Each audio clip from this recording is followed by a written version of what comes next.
ซื้อสบายคอฟฟี่เน่1 กล่องซื้อสบายคอฟฟี่เน่3 กล่องซื้อสบายคอฟฟี่ใน5 กล่องสบายคอฟฟี่มีดีอีหยังแน่คือมาซื้อหลายแท้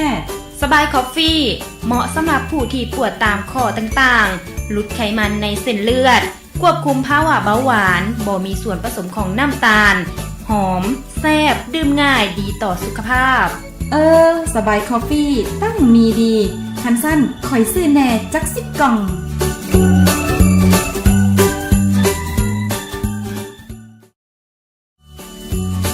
ซื้อสบายคอฟฟี่เน่1 กล่องซื้อสบายคอฟฟี่เน่3 กล่องซื้อสบายคอฟฟี่ใน5 กล่องสบายคอฟฟี่มีดีอีหยังแน่คือมาซื้อหลายแท้สบายคอฟฟี่เหมาะสำหรับผู้ที่ปวดตามข้อต่างๆลดไขมันในเส้นเลือดควบคุมภาวะเบาหวานบ่มีส่วนผสมของน้ำ